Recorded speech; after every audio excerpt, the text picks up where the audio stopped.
So welcome to the difference of squares lesson. This is the last of 5 factoring types, and I like to end with this one because it's got a little kind of a neat thing to it, but it's not a trinomial, so it's a nice kind of a break. So what you'll notice up here is just kind of similar to what we did with the perfect trinomial squares. These are the answers you'll get when it's a difference of squares. So we'll just expand those. I'm going to do this one the long way.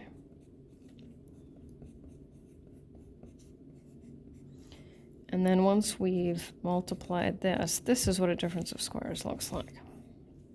So there's one example. So I'll move over here, right?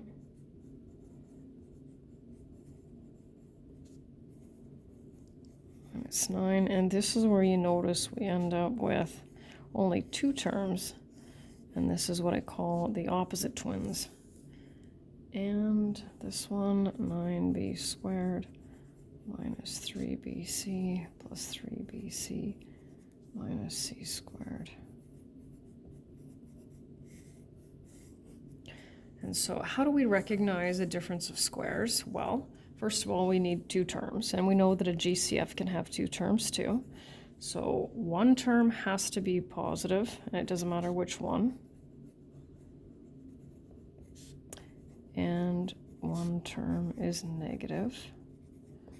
And they both have to be perfect squares. Both are perfect squares. Both terms are perfect squares. So that's how we recognize those. So when it comes to numbers, right, reasonably familiar with the perfect squares that are numbers: 1, 4, 9, 16, 25, 36, 49, 64, 81, 100, etc., etc. Can't really see that. Now, when it comes to variables, we need perfect squares that have variables in them. So the first one is x squared. What's the square root of x squared? X. The next one is x to the 4th, because x squared times x squared gives us x to the 4th. What do you notice with the pattern in our exponents? Well, clearly we're dealing with even numbers, right? So continuation for that. And then for the second one, is each polynomial a difference of squares? So first of all, we want to be able to recognize it, whether it meets all the criteria. And so first thing we have to look, well, it doesn't really matter which order, but you want to make sure it has 2 terms. That one's positive and that one's negative, and that both are perfect squares. And so in this first one, right, it's all 3, 2 terms, 1 positive, 1 negative. So that is a yes. Second one is a no. It has 2 terms. Both are perfect squares, but both are positive. And so here, when it says, I've got the space here where we identify why not, and I'm going to say it is missing a negative term.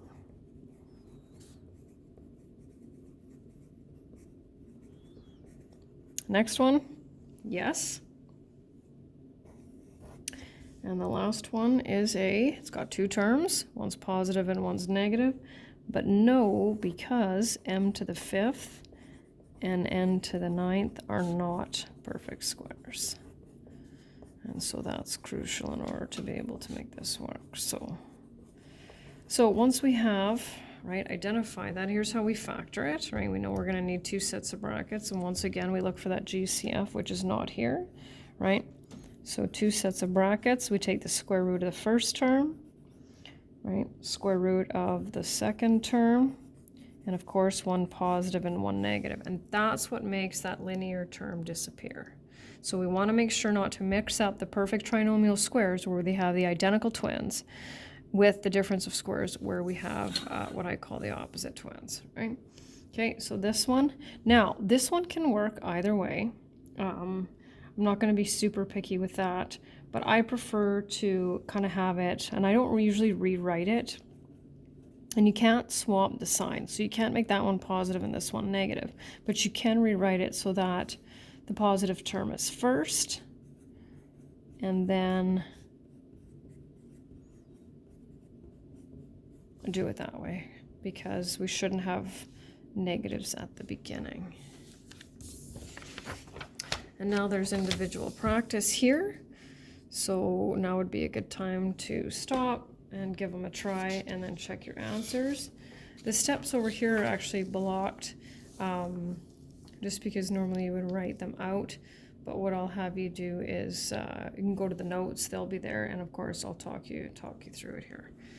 So again, with the GCF, I want to take a look at that. So the first thing, right, if you recognize it, we write 2 sets of brackets, square root of the first term, right, and you can do the plus or minus, it doesn't matter which order, of course, and square root of the second term. We'll just kind of continue, I guess, over here, even though it doesn't really matter.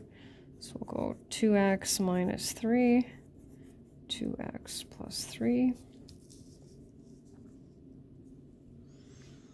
6a minus 7, 6a plus 7.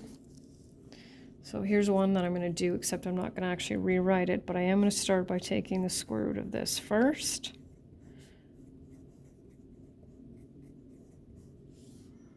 Okay.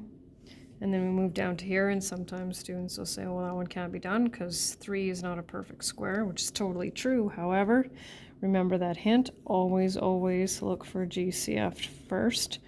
And I'm guessing this doesn't come as a surprise, but we have to make sure that we check in brackets to see that we're not left with a difference of squares.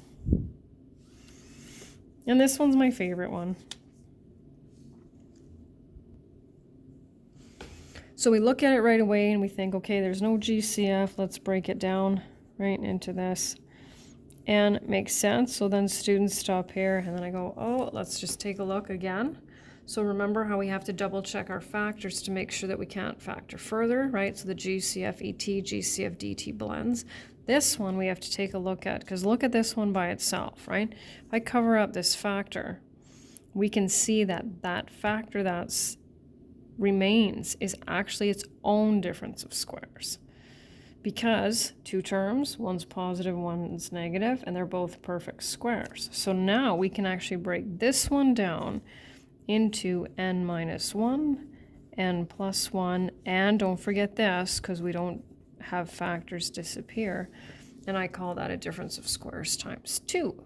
So you have to watch out for that. We have to be careful because you can't break them all down. You really have to follow the 3 steps. 2 terms, one's positive, one's negative, and they're both perfect squares. And that's the end of the difference of squares lesson.